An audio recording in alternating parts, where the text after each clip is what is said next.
Hi, everybody. This is Deb Jancourtz. I'm an assistant director at the Center for Career Development at Boston University. And today we're going to chat a bit about how to write a great cover letter. So, what's a cover letter? Some of you might ask. So, a cover letter is a short one-page letter that is written to an employer that accompanies your resume.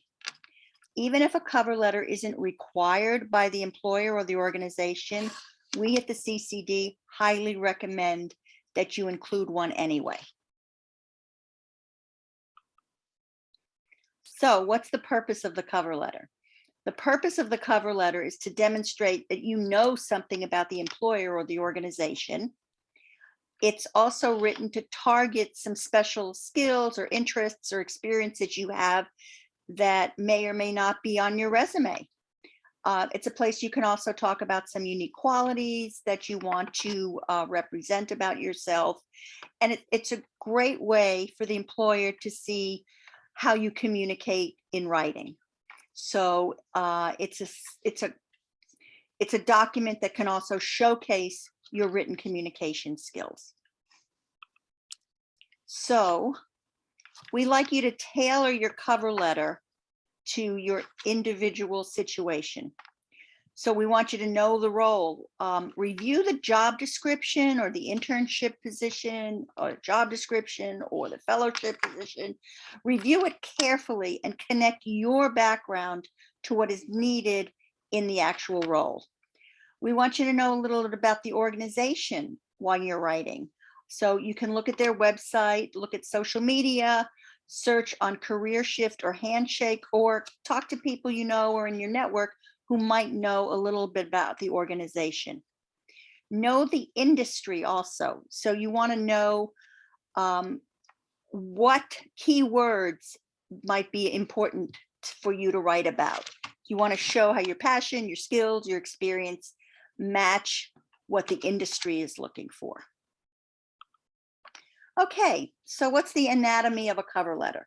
I like to teach a cover letter by calling it the what letter. So I like to say there's 3 different paragraphs at least you might want to use. The first is, what do I know about the organization and what I'm applying for? The second is the body of the letter, which is what I can do for you. So you want to explicitly connect 2 to 3 experience you have with 2 to 3 job duties that are required on the description. Okay, your transferable skills need to be clear, and you probably have a lot of them, and you can transfer the skills that you have in the cover letter to some of the needs of the description. I want to emphasize that the body of the letter is not the place to say what you want from them, how you want to learn, how you want to grow. It's a place to showcase what you can do for them at the organization in that position. And then the third part of the cover letter, I like to say, what next? So it's kind of a call to action. It's asking for an interview. It's the closing paragraph. So again, your cover letter should be a short one-page letter, and it might be easy to think about it being the what letter, what I know about the organization, what I'm applying for, what I can do for you, and what next. Okay, so we've got an introductory paragraph, which we can call what I know about the organization, what I'm applying for. If you have the name of the hiring manager or the person that's going to receive your letter, it's great to put in the person's name. If not, dear hiring manager is fine. So this is a sample. I'll just read it to showcase. My time spent living and studying at Boston University has given me a yearning to see art in our country's urban environments. I was excited to learn from your website that Waterfire is committed to strengthening the arts in the city of Providence. I'm applying for the summer arts management intern, and I would be honored to work in my home state of Rhode Island. So we now know that this person, what they know a little bit about their organization, Waterfire, and what they're applying for.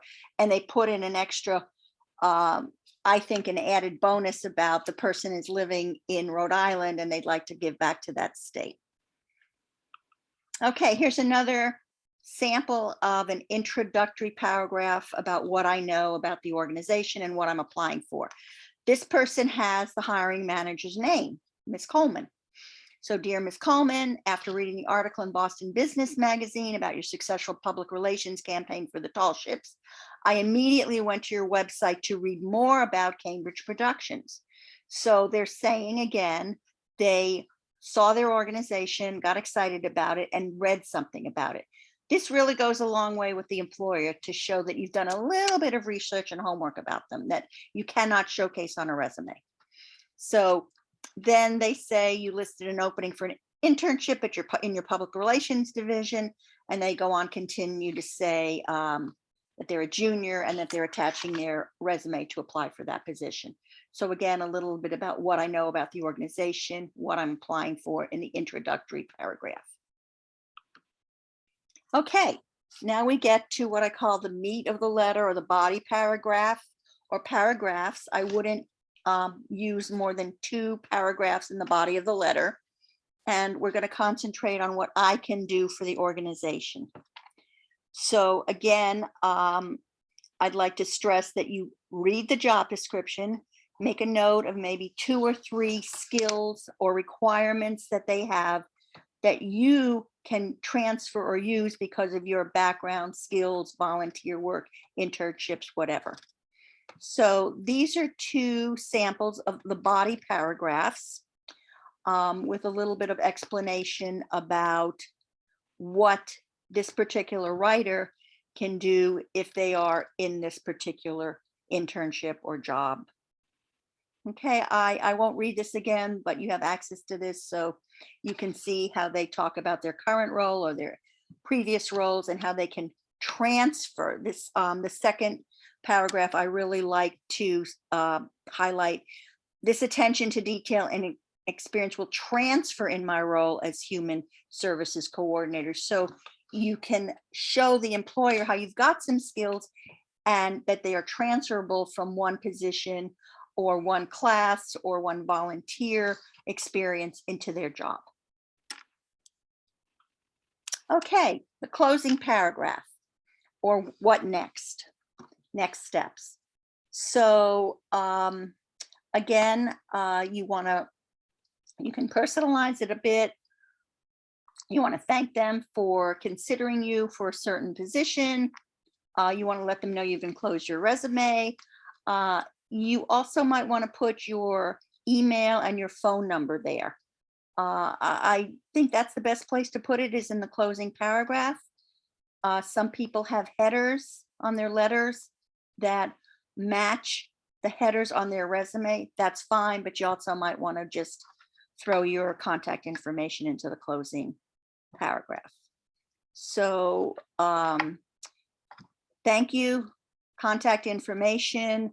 I welcome the opportunity to speak with you and discuss how my skills could benefit your organization. So keep it short, don't overthink. And that is how I suggest you close out the letter. Okay. So some of the basics that we want to get across: tailor your cover letter to the job. If you want to write a generic or a template for a cover letter, that's fine, but just make sure that when you send it out, you might tweak it a little bit, find out something that you know about the organization, and maybe look at their job description to see if you need to change things up so that it really is relevant to where you want to be going. Okay, so personalize each letter. We talked about that if you know the name of the person. If not, dear hiring manager is fine. Don't reiterate everything on your resume so they can read that. You want to provide some relevant information that makes it a unique letter and it draws attention to your skills and experience that are most relevant to what you're applying for. So basically, the cover letter is a bridge. So here's your resume in the middle, here's your cover letter, and here's the job description. So you're going to be bridging what is on your resume. Make sure you're using simple language, correct grammar. Don't use 50-cent words when 5-cent words will do. It's not something that's going to impress them. I always, err on the side of simplicity. Don't have run-on sentences. Limit the letter to 1 page. Proofread, proofread, proofread. Please also have at least one other person review your letter. Okay, here's one example of a full letter just to show you how it physically looks on the page. She does have a header at the top, which matches her resume. She does date it. She has the address and name of the employer. You don't have to have your address and name on the document. Address and name of the employer is fine. She's referring to the position, and apparently she doesn't have the name of the hiring manager, so she's writing "Dear Hiring Manager." So that's a little bit of physically how it would look on a page. And you've got your intro, you've got your body, and then you've got your closing. That's one example.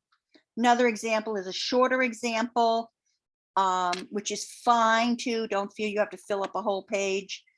Just make sure that you get across those key points we talked about.